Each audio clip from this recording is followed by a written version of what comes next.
Logos ministry या channel मध्ये आपण सर्वांचे हार्दिक स्वागत आहे। प्रभू येशू ख्रिस्त जो संपूर्ण जगाचा उद्धार करता त्याच्या अति पवित्र आणि सामर्थ्यवान नावाने मी एलन लोबो आपण सर्वांना शुभेच्छा देत आहे। लोगोस मिनिस्ट्री हे चॅनल सबस्क्राइब करणाऱ्या सर्वांचे मी हृदयपूर्वक आभारी आहे। आजचा हा संदेश जर तुम्ही पहिल्यांदाच पाहत असाल आणि हा संदेश जर तुम्हाला आवडला तर माझ्या आपणांतील प्रत्येकाला विनंती आहे, कृपा करून तुम्ही तो लाईक करावा, इतरांबरोबर शेअर करावा व अशा प्रकारचे आमचे नवीन येणारे संदेश तुम्हाला कायम मिळण्यासाठी तुम्ही कृपया बेल रिंग प्रेस करावी। Thank you and God bless you.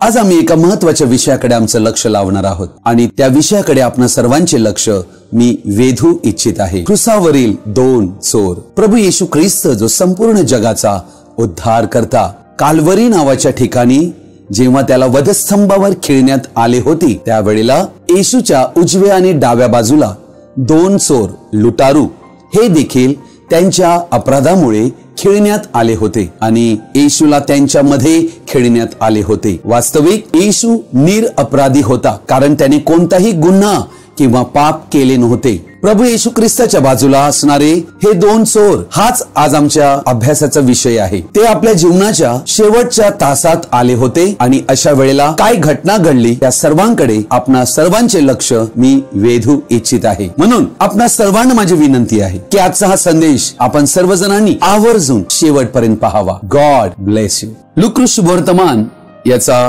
23 अध्याय आणि याचं वचन 32 पासून मी आपणा सर्वांपुढे वाचत आहे। त्याच्याबरोबर दुसऱ्या दोघा जणांस ते अपराधी असल्यामुळे वधस्तंभावर खिळण्यासाठी नेले। नंतर ते कवटी म्हटलेल्या जागी आले, तेव्हा तेथे त्यांनी त्याला व त्या अपराध्यांस एकाला त्याच्या उजवीकडे व एकाला डावीकडे असे वधस्तंभावर खिळले। तेव्हा येशू म्हणाला, हे बापा, त्यांना क्षमा कर, कारण ते काय करतात हे त्यांना समजत नाही। नंतर त्याची वस्त्रे आपसात वाटून घेण्यासाठी त्यांनी चिठ्ठ्या टाकल्या। लोक पाहत उभे होते। अधिकारीही नाक मुरडीत म्हणाले, त्याने दुसऱ्यांना वाचविले। जर तो देवाचा ख्रिस्त त्याचा निवडलेला असला तर त्याने त्यास वाचवावे। शिपायांनीही जवळ येऊन आम त्याच्या पुढे धरून त्याची अशी थट्टा केली की तू यहुद्यांचा राजा असलास तर स्वतःला वाचीव। हा यहुद्यांचा राजा आहे असा एक लेखही त्याच्या वरती होता। वधस्तंभावर खिळलेल्या त्या अपराधांपैकी एकाने त्याची निंदा करून म्हटले, तू ख्रिस्त आहेस ना, तर स्वतःला व आम्हाला वाचीव। परंतु दुसऱ्याने त्याचा निषेध करून म्हटले, तुला ही तीच शिक्षा झाली असता तू देवाला सुद्धा भीत नाहीस काय? आपली शिक्षा तर यथान्याय आहे, कारण आपण आपल्या कृत्यांचे योग्य फळ भोगीत आहोत, परंतु याने काही अयोग्य केले नाही। मग तो म्हणाला, अहो येशू, आपण आपल्या राजाधिकाराने याल तेव्हा माझी आठवण करा। तो त्याला म्हणाला, मी तुला खचित सांगतो, तू आज माझ्या बरोबर सुखलोकात असशील। प्रभू या वाचलेल्या त्याच्या अति पवित्र वचनावर आपला स्वर्गीय आशीर्वाद पाठवून देव आम्हा सर्वांना या वचनांनी आशीर्वादित करो। आमेन। इतिहासकार म्हणतात की प्रभू येशू जेव्हा लहान मुलगा होता तेव्हा रोमी शिपायांनी 3000 लोक त्यांच्या बंडामुळे एकाच दिवशी ठार मारली होती, क्रूसावर टांगवून। गुन्हेगाराला रोमी लोक काळ्या पाण्याची सजा देत असत, ज्याला कॅपिटल पनिशमेंट म्हणतात। संपूर्ण जगामध्ये विविध देशामध्ये काळ्या पाण्याची सजा वेगवेगळी असते। रोमी लोक ही क्रूसावरील शिक्षा अशी देत ज्यामध्ये फार क्लेशदायक प्रकारचा मृत्यू होत असे। अर्थात गुन्हेगाराला 5 ते 6 दिवस त्या कडक उन्हात टांगवून ठेवीत असत व तो क्लेशदायक रित्या फार दुःख भोगून मरण पावे। प्रभू येशू ख्रिस्ताला यहुदी धर्माधिकाऱ्यांनी म्हणजे शास्त्री, परुषी आणि याजक यांनी पकडून त्याला पिलात आणि हेरोदासमोर हजर केले होते। अर्थात त्यांनी खोटे साक्षीदारही आणले होते येशू विरुद्ध खोटी साक्ष द्यावी म्हणून। प्रभू येशूला तुरुंगातून ओढण्यात आले, त्याची वस्त्रे काढण्यात आली आणि त्याच्या पाठीला फार फटके मारण्यात आले। ते प्रत्येक फटके जे होते ते चाबकाचे फटके हे लोखंडी गळाप्रमाणे चामड्याला बांधलेले ते होते, जे एक फटके मारताच मांसाचे लचके बाहेर येत होते. अर्थात या कारणाने प्रभू येशू ख्रिस्ताला जवळजवळ 39 फटके मारण्यात आले होते. तो रक्तबंबाळ झाला होता. त्याच्या शरीरातून पुष्कळ रक्त गेले. प्रियजन हो, प्रभू येशू ख्रिस्त जो देव मानव बनला होता, जो विश्वाचा निर्माण करता देव, देवाचे सर्व देवदूत या सर्व गोष्टी येशूशी होत असणाऱ्या पाहत होते. त्यांना हे बिलकुल पटत नव्हते, कारण पापी मानव त्याच्याबरोबर अशा प्रकारे वागत होते. ते दूत म्हणत होते की तू फक्त आज्ञा दे, आम्ही यांचा विनाश करू. अर्थात प्रभू येशूने जर टिचकी जरी वाजवली असती तरी संपूर्ण विश्व मंडळ कोसळले असते. परंतु स्वर्गीय पित्याने ही अनुमती दिली होती की त्याच्या पुत्राशी असे वागले गेले पाहिजे, कारण देव या भूमिकेमध्ये होता आम्हाला मुक्ती देण्यासाठी, आणि हे सर्व तो सहन करीत होता आम्हा मानवांवरील प्रेमामुळे. देवदूत त्याला वाचवू पाहत होते, परंतु येशूने त्यांना म्हटले, मी त्यांच्यावर प्रेम करीतो म्हणून मला असे राहू द्या. म्हणून तो तसाच राहिला. प्रियजनो, क्रूसावरील मृत्यू फार भयानक असे. कैक वेळेला क्रूसावर खेळलेला हा गुन्हेगार 5 ते 6 दिवस क्रूसावर त्या गरमीमध्ये, उन्हामध्ये खेळलेला असे आणि त्या ठिकाणी तो अतिशय हाल होऊन मरण पावत असे. रोमी लोक हे क्रूसावर देण्याचे कार्य करीत असत. प्रियजन हो, वधस्तंभावर टांगविल्यावर रात्रीचा वेळ अशा प्रकारचा असे की वधस्तंभावर खेळलेला व्यक्ती, हिंस्त्र पशु, जनावरे त्यांना चावण्यास येत असत व त्यांना ठेवलेल्या व्यक्ती प्रतिबंध करू शकत नसत.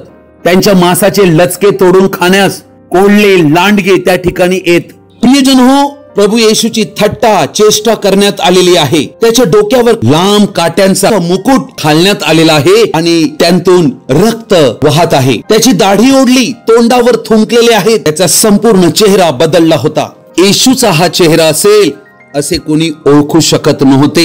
असा त्याचा चेहरा पूर्णतः बदलला होता. त्याच्या खांद्यावर क्रूस देण्यात आला होता, जो त्याला काल्वरी म्हटलेल्या जागेपर्यंत वाहून न्यायचे होते, आणि तो वाहत नेत असताना तो जमिनीवर पडलेला आहे. कारण प्रभू येशूच्या शरीरातून रक्त खूप गेल्या कारणाने पूर्णतः तो दुर्बळ झाला होता. मग त्यांनी त्याला तेथे काल्वरीवर खिळे ठोकले. शुभवर्तमान लिहिणाऱ्यांनी वधस्तंभाच्या दुःखाविषयी अधिक स्पष्टीकरण दिले नाही. प्रियजन हो, आमच्या हाताला जरी खिळा जरी भोसकला किंवा पायाला, तरी आम्हाला लगेच आमच्या डोळ्यासमोर काळोख येतो, आम्हाला चक्रीसारखे होते. गुन्हेगाराला जेव्हा ते शिक्षा देत तेव्हा क्रूसावर खेळण्यासाठी लोखंडी खिळे जेव्हा हातात ठोकत तेव्हा ते मनगटामध्ये ठोकत असत व त्यावेळेला खांद्यांना ते खेचत हात डिस्लोकेट होत असे, हाडे डॅमेज होत असत आणि अशा वेळेला खांदे डॅमेज होत असत. अर्थात अशी ही सजा फारच तीव्र स्वरूपाची होती. अशा अवस्थेत ते क्रूसावर टांगविलेले असताना फुफ्फुसामार्फत श्वास घेण्यासाठी फार त्रास होत असे. म्हणजे श्वास हा व्याकुळतेने घ्यावा लागत होता. अशा पद्धतीने प्रभू येशू ख्रिस्ताला त्या ठिकाणी टांगविण्यात आले होते. त्याला वस्त्रहीन करण्यात आले होते. अर्थात फार अपमान वाटावा अशी अवस्था ही होती. येशूचा अपमान करण्यास धार्मिक पुढारी विरोध दर्शवित त्या ठिकाणी होते आणि त्यांच्यासाठी प्रभू येशू मरण पावत होता. त्यांची पापे येशूने स्वतःवर घेतली होती. ही हृदयाला हादरविणारी घटना होती. अजूनपर्यंत हे चॅनल जर तुम्ही सबस्क्राईब केले नसेल, आपणाला विनंती आहे, कृपया तुम्ही हे चॅनल सबस्क्राईब करावे. थँक्यू. सकाळी 9 वाजता खेळण्यात आला होता. दुपारी 3 वाजता त्याने आपला प्राण सोडला होता. या अवधीमध्ये या सर्व गोष्टी घडलेल्या आहेत. या ठिकाणी आम्ही पाहत आहोत की प्रभू येशू ख्रिस्ताची थट्टा सर्वच जण करीत आहेत. येथे कोणीच असं वाचलेलं नाही जो येशूची थट्टा करीत नाहीये. आम्हाला या ठिकाणी दिसत आहे धर्म पुढारी, अधिकारी हे सर्व नाक मुरडीत आहेत आणि तू ख्रिस्त असल्यास खाली उतर. ते माना डोलवित होते, कुचेष्टा करीत होते, निर्भस्न करीत होते. प्रियजन हो, येथे 2 चोर लुटारू आढळत आहेत जे मृत्यू आणि न्यायास व नरकास पात्र असे आढळत आहेत. त्यांना कोणी हसत नव्हते, त्यांची कोणी कुचेष्टा करीत नव्हते, परंतु जो निर्दोष, ज्याने काही गुन्हा केला नव्हता, त्याची चेष्टा चालली होती.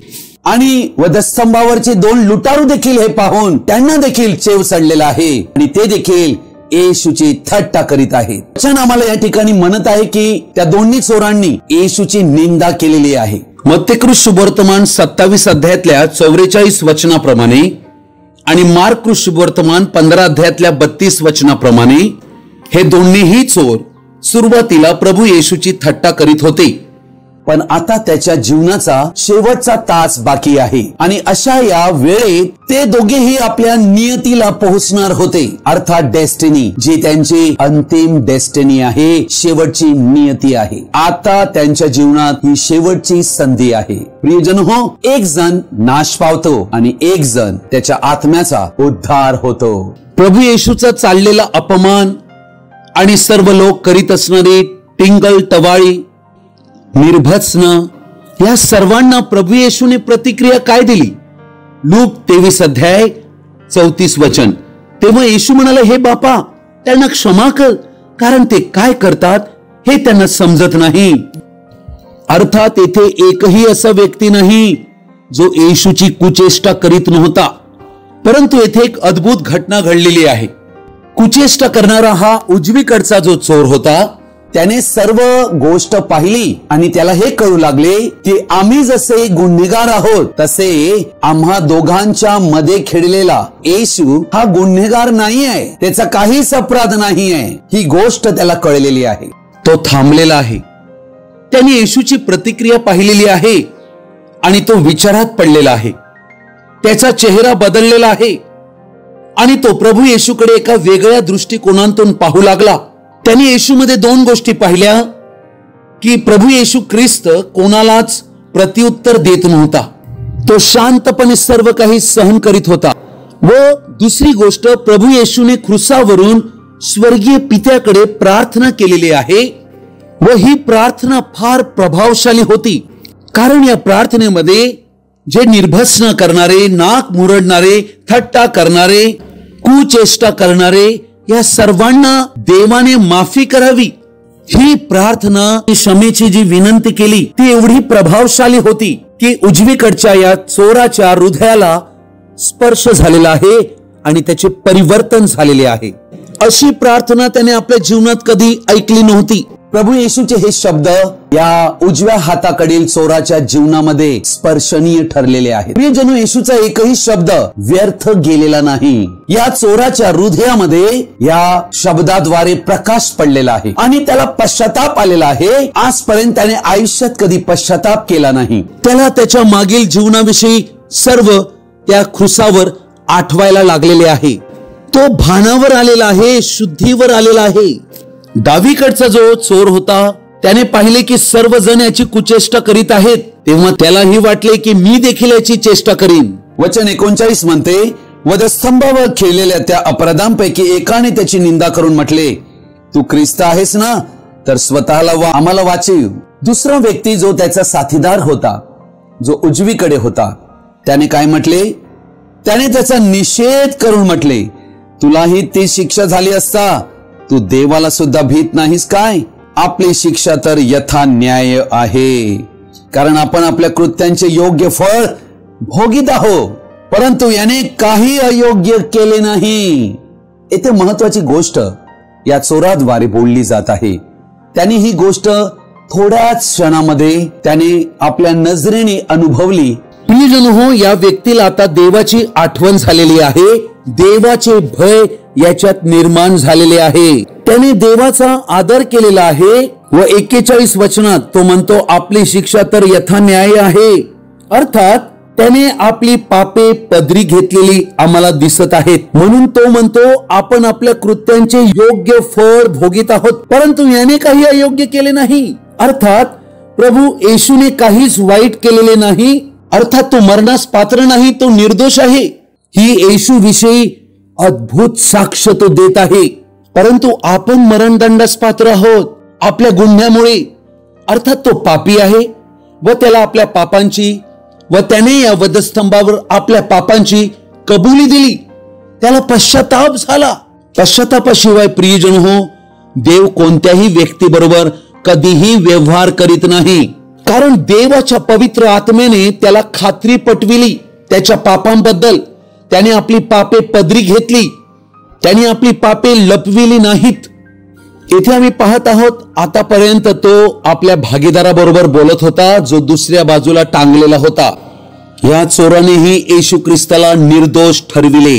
42 वचनात तो त्याला म्हणाला, हे येशू. आपल्या मराठी बायबलमध्ये प्रभू हा शब्द गाळलेला आहे, परंतु तो येशूला म्हणाला, हे प्रभू, आपण आपल्या राजाधिकाराने याल तेव्हा माझी आठवण करा. अर्थात प्रभू येशू ख्रिस्ताला त्याने प्रभू म्हणून पुकारले.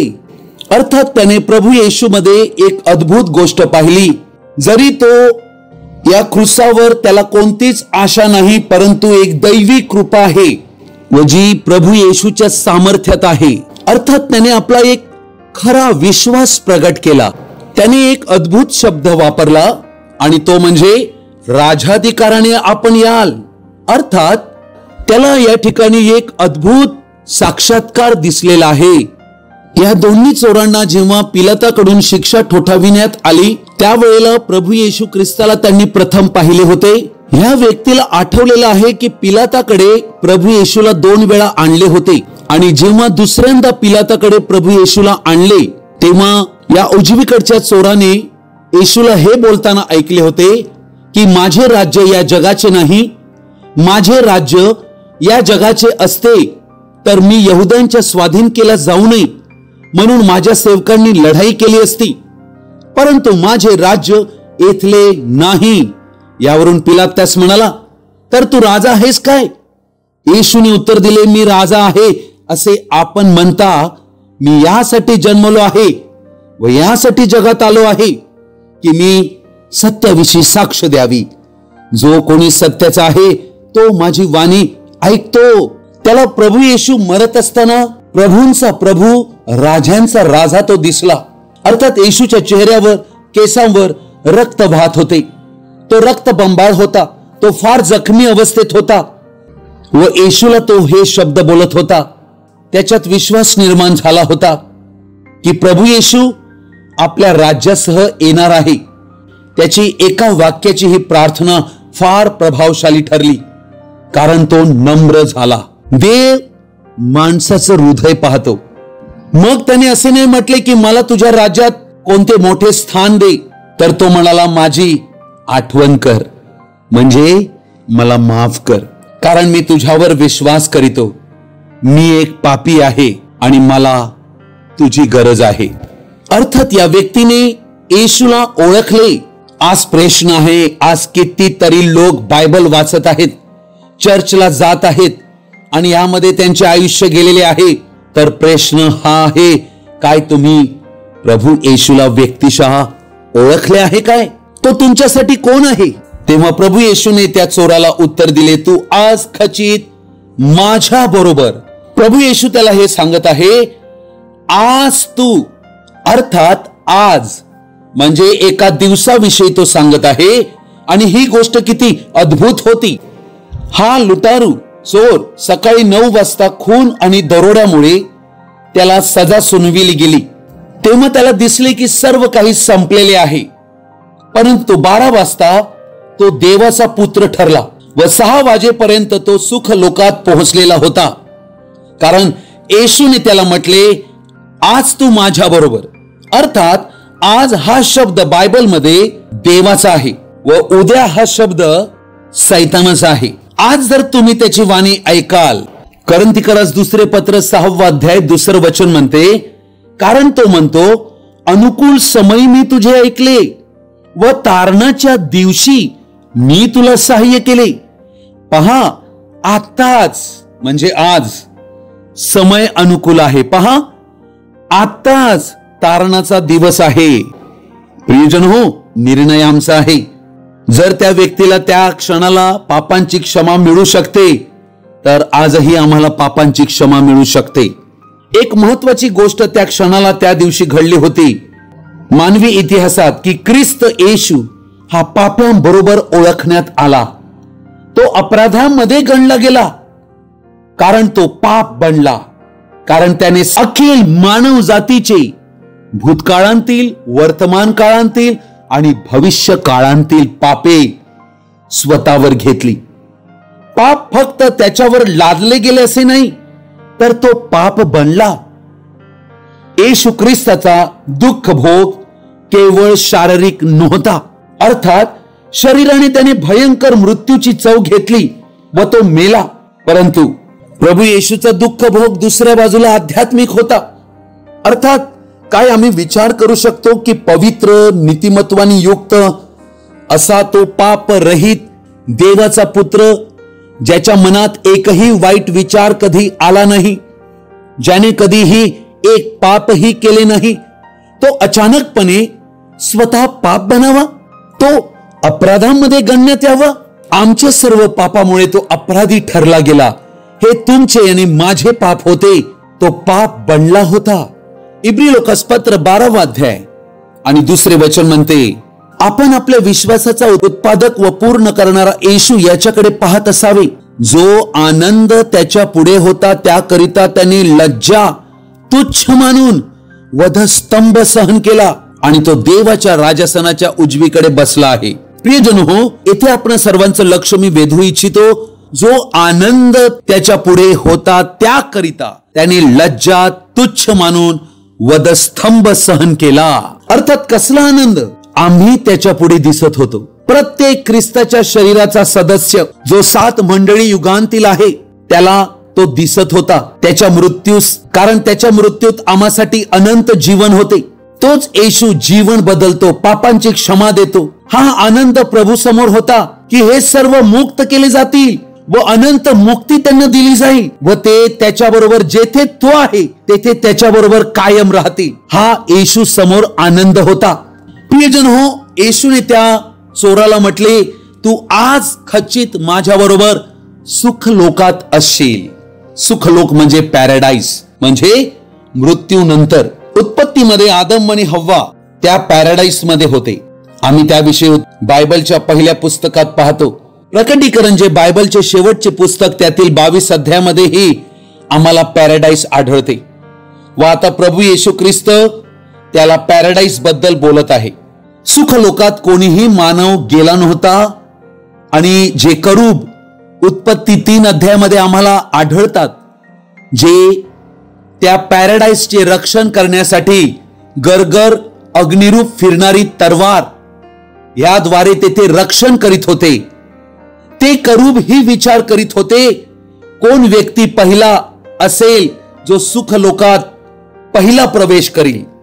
तो मानव या उजव्या हातावरील चोर होता, ज्याला पहिले स्थान मिळाले सुख लोकात जाण्यासाठी. अर्थात त्या चोराचा प्रवेश राजांच्या राजाबरोबर सुख लोकात झाला. काय जयोत्सवात प्रवेश त्याचा झाला असेल, सोन्याच्या त्या रस्त्यावर. प्रियजन हो, ही एक अद्भुत घटना होती. सूर्यप्रकाश देण्यास थांबला. सर्व तारे ग्रह त्याच्या पुढे झुकले. हालेलुया. जेव्हा प्रभू येशूने सुख लोकात प्रवेश केला, त्याच्या बरोबर तो चोर होता जो नरकाग्नीसाठी पात्र होता. जर प्रभू येशू त्या चोराची एक लहानशी प्रार्थना ऐकू शकतो, तर तो आजही तुमच्या प्रार्थनेचे उत्तर देईल. म्हणून जसे आहात तसे त्याला शरण या. तो चोर तेथे शरीराने क्रुसावर टांगलेला होता, नग्न, रक्तबंबाळ, मृत्यूदंडास पात्र, परंतु कृपेने त्याला तारले. कृपा हा शब्द या बायबलचा अति अद्भुत शब्द आहे. प्रियजन हो, कृपा म्हणजे ज्याची लायकीच नाही त्यांना देव कृपेद्वारे वाचवितो. देव आजही हेच म्हणत आहे, मी तुझ्यावर प्रेम करीतोय, मी तुला पाप क्षमा देईन. त्यासाठी आम्हाला काही परिश्रम करावे लागणार नाहीत, कारण हे देवाचे वरदान आहे. हे मुफ्तपणे दिले गेले आहे. कारण अनंत जीवनाचा एकमेव मालक योहान 17:2 प्रमाणे प्रभू येशू ख्रिस्त स्वतः आहे. म्हणून त्याला म्हणा, मस पाप्यावर दया कर, मला वाचव. तो चोर क्षणात अचानक बदलला, पालटला गेला. इफिस्करास पत्राचा 2 अध्याय 8 आणि 9 वचन मी वाचत आहे. अतिशय महत्वाचे वचन हे आहे, कारण कृपेनेच विश्वासाच्या द्वारे तुमचे तारण झालेले आहे आणि हे तुमच्या हातून झाले असे नाही, तर हे देवाचे दान आहे. कोणी आढ्यता बाळगू नये म्हणून कर्मे केल्याने हे झाले नाही. प्रियजन हो, आम्हाला मिळालेला उद्धार हे देवाचं वरदान आहे. आढ्यता आम्ही तेव्हा बाळगू शकतो जेव्हा आम्ही काहीतरी करीत आहोत, पण आम्हाला दिलेले तारण देवाच्या कृपेने आणि आम्ही ठेवलेल्या विश्वासाद्वारे आम्हाला प्राप्त झालेले आहे. आणि म्हणून आम्ही कधीही त्याबद्दल आढ्यता बाळगू शकत नाही. येशूने त्याला लगेच उत्तर दिलेले आहे, मी तुला खचित सांगतो, तू आज माझ्या बरोबर सुखलोकात असशील. अर्थात हे अद्भुत अभिवचन त्याला दिलेले आहे. तो वाचला गेलेला आहे. हे येशूने या ठिकाणी मृत्यूपूर्वी प्रगट केलेले आहे. प्रियजन हो, किती अद्भुत संधी होती की ते वाचले जावे. देव आम्हातील प्रत्येकांना आमच्या आत्म्याचा बचाव व्हावा अशी संधी जीवनात देतो. ती संधी गमावितो आमच्या कृत्यामुळे. हा डावीकडचा चोर जो येशूच्या उजवीकडे खेळलेल्याचा साथीदार नक्की होता. दोघांनी एकच थैली बाळगली होती, परंतु आता दोघांची नियती वेगवेगळ्या ठरलेल्या आहेत. येशूने एकाला वाचविलेले आहे कारण त्याला पश्चाताप झालेला आहे, आणि देव दयाळू आहे. देव दयाळू आहे म्हणून तो सर्वांना वाचवू शकत नाही. जो त्याच्याकडे येईल, पश्चाताप करेल, त्यालाच माफी होईल. दुसरा चोर तोही येशूच्या बाजूलाच होता, पण त्याला माफी मिळाली नाही. तो नाशात निघून गेला, अधोलोकी निघून गेला, आणि हा सुखलोकी गेला. आज आमच्या हाती आमची डेस्टिनी, आमची नियती देवाने ठरविलेली आहे. आश्चर्य हे वाटते की आज या जगामध्ये अनेक ख्रिस्ती मंडळ्या अशा प्रकारचा विश्वास करीत आहेत की या चोराने बाप्तिस्मा घेतला नव्हता तरी तारण पावला, म्हणून प्रभू येशू ख्रिस्ताने आपल्या स्वर्गारोहणाच्या दिवशी, म्हणजे तो मरण पावला, जिवंत झाला आणि आता स्वर्गारोहण होणार, त्यावेळेला नवीन कराराच्या मंडळीला जी आज्ञा दिली तारण प्राप्त होण्यासाठी, की जे विश्वास ठेवतात आणि बाप्तिस्मा घेतात त्यांचे तारण होते. परंतु आज अशा अनेक मंडळ्या बाप्तिस्म्याला नाकारण्याचा छान मार्ग त्यांनी शोधून काढला आहे. तर कैक म्हणत आहेत की त्या चोराने कुठे पश्चाताप केला. प्रियजन हो, पश्चातापाशिवाय कोणाही व्यक्तीचा देवाच्या राज्यात प्रवेश होऊ शकत नाही. या दोन्हीही गोष्टी आम्हाला समजणे फार आवश्यक आहेत. एक बाप्तिस्म्याविषयीचे सत्य आणि पश्चाताप. इब्री लोकास पत्र याचा 9 अध्याय आणि 27 वचन म्हणते, ज्या अर्थी माणसांना एकदाच मरणे व त्यानंतर न्याय होणे नेमून ठेवले आहे. बायबल शिकविते मृत्यूनंतर न्याय नेमलेला आहे. मृत्यूपेक्षा भयंकर न्याय होणे आहे. न्याय म्हणजे प्रत्येक व्यक्तीला आपल्या जीवनासंबंधाने देवाला हिशोब द्यावा लागणार आहे, आणि ही गोष्ट फार कठीण आहे. प्रियजन हो, कोणीही मनुष्य देवापुढे नीतिमान ठरू शकत नाही. ख्रिस्ताच्या बलिदानामुळेच उजव्या हाताकडील चोर वाचला गेला. प्रियजन हो, आजचा हा संपूर्ण संदेश ऐकल्यानंतर ही गोष्ट तुमच्या पुढे मी सांगू इच्छितो. या संदेशाद्वारे आज देव आम्हाला हे सांगत आहे, आमचा प्राण वाचणं गरजेचे आहे. अन्यथा मृत्यू कधी येईल, कसा येईल, कुठे येईल कोणालाही माहित नाही. परंतु आमची डेस्टिनी, आमची नियती यासाठी देवाने आम्हाला संधी दिलेली आहे. ती संधी पुन्हा मिळेल की नाही माहित नाही. म्हणून आजचाच दिवस तारणाचा दिवस आहे. उद्या नाही, तारण आज आहे. म्हणून या गोष्टींकडे गांभीर्याने लक्ष देऊन देवाशी आम्ही मेलमिलाप करावा. आमच्या स्वतःच्या तारणासाठी आम्ही पश्चातापाने देवाकडे यावे, कारण देवाकडे दया आहे. जिवंत असतानाच प्रत्येक मनुष्याला पाप क्षमेची, पश्चातापाची गरज आहे. मृत्यूनंतर कोणालाही क्षमा मिळू शकत नाही. मी फक्त एक संदेशवाहक म्हणून देवाचा संदेश तुमच्याकडे पोहोचवत आहे. येशूकडे या. या संदेशाकडे दुर्लक्ष करू नका. ही तुमची संधी आहे. मला माहित नाही यानंतर तुम्हाला पुन्हा ही संधी मिळेल की नाही. त्याला सांगा, मला बदलायचे आहे. मी तुझ्या चरणी येत आहे. माझ्या सर्व पापांची क्षमा कर. मला नवे जीवन दे. माझ्या जीवनात नवीन उद्देश दे. प्रियजन हो, आपले जीवन सरळ करा. आदरयुक्त भयाने त्याच्या चरणाशी या. आजही कृपेचा दरवाजा उघडा आहे. स्वर्गीय पित्यापुढे नम्र व्हा, त्याच्या अधीन व्हा, त्याच्या चरणी या. जे त्याला शरण येतात ते किती धन्य आहे. त्याच्या चरणी या, त्याचा आश्रय घ्या. तोच पाप्यांचा तारणार आहे, कारण जो त्याला शरण येतो त्यातील एकालाही तो घालवीत नाही. आज तुमची वेळ आहे. पश्चाताप करून नम्रतेने त्याच्या चरणी या, त्याचा आश्रय घ्या.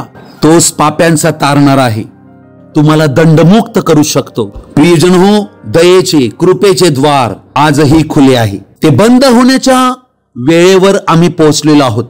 आज या जगात आजच्या घडीला अनेक लोक आहेत जी व्याकुळ आहेत. त्यांचा प्रश्न हा आहे, काय मला आशा आहे? ते कदाचित व्यसनाधीन असतील. सिगारेट, तंबाखू, दारू, ड्रग्ज व इतर अनेक व्यसनांच्या आहारी गेलेले आहेत. त्यांना त्या व्यसनांतून मुक्ती हवी आहे.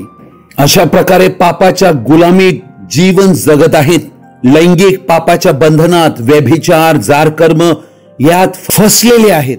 हो, मला तुम्हाला सांगू द्या, जर हा संदेश ऐकताना तुम्हालाही अशा इतर सर्व पापांच्या, सैतानाच्या, दुरात्म्याच्या बंधनांतून मुक्ती हवी असेल तर तुम्हाला आशा आहे. प्रभू येशू ख्रिस्त हाच एकमेव आशा आहे. प्रेषितांची कृत्ये 4 अध्याय 12 वचन म्हणते, कारण तारण दुसऱ्या कोणाकडून नाही, कारण जेणेकरून आपले तारण होईल असे दुसरे कोणतेही नाव आकाशाखाली मनुष्यामध्ये दिलेले नाही. प्रियजन हो, या शब्दाचा अर्थ काय आहे? प्रभू येशू ख्रिस्ताशिवाय आकाशाखाली मनुष्यामध्ये कोणाचेही तारण होऊ शकत नाही. प्रियजन हो, कारण तोच देव आणि मनुष्यामध्ये मध्यस्थ आहे. तोच आमच्यासाठी पाप बनला.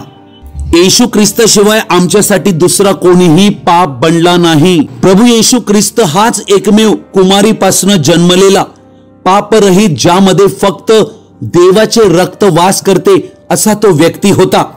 तो पापरहित आणि परिपूर्ण जीवन नियमशास्त्राच्या अधीन राहून जगला. त्याच्यासारखा नियमशास्त्राची परिपूर्ण पालन करणारा कोणीही मानव निर्माण झाला नाही. पाप्यांच्या रांगेत तो उभा राहिला. अपराध्यांमध्ये त्याला गणण्यात आले, अर्थात त्याने आम्हा पाप्यांची जागा घेतली आणि आमचा पापाचा दंड स्वतःवर घेतला. त्याच्यासारखा कोणीही नाही. देवाच्या क्रोधापासून आम्हाला वाचविणारा, आमच्या पापांचे प्रायश्चित्त करण्यास आपलं पवित्र रक्त देणारा आणि आपल्या पवित्र रक्ताने आमच्या पापांचे मोचन करणारा, त्याच्यासारखा कोणीही नाही. आमच्या पापांचा हिशोब आमच्याकडे न मोजता तो ख्रिस्ताकडे मोजून पापी मानवांचा देव पित्याशी समेट करणारा, त्याच्यासारखा कोणीही नाही. कोणीही मृत्यूवर, सैतानावर, पापावर, कबरेवर आजपर्यंत विजय मिळविलेला त्याच्यासारखा कोणीही नाही. कोणीच स्वर्गरोहणात उचलला जाऊन स्वर्गीय पित्याकडे सर्वोच्च ठिकाणी त्याच्यासारखा कोणीही बसलेला नाही. प्रभू येशू ख्रिस्तासारखे कोणाकडेच सर्वोच्च अधिकार, सामर्थ्य, शक्ती नाही. म्हणूनच आम्हाला त्याच्या आश्रयास येणे आहे. तोच आम्हाला सुखलोकात घेऊन जाऊ शकतो, कारण त्याने म्हटले, मार्ग, सत्य आणि जीवन मीच आहे. प्रियजन हो, असा हा प्रभू येशू आज आपली वाट पाहत आहे. त्या देवापुढे गांभीर्याने या.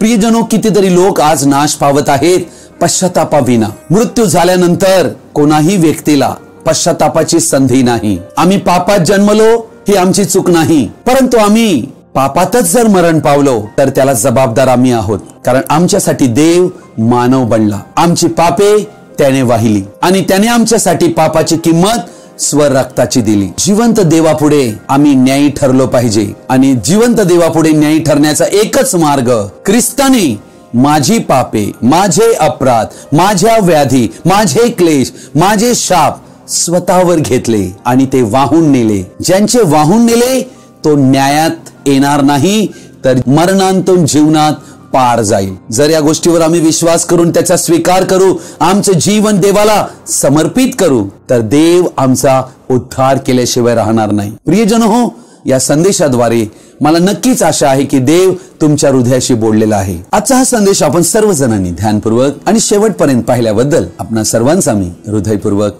आभारी आहे. हा संदेश ऐकल्यानंतर नक्की तुम्हाला काय समजले, कृपया तुम्ही कमेंट्स बॉक्स मध्ये कळवू शकता किंवा माझ्याशी व्यक्तिगत संपर्क साधू शकता. Thank you and God bless you.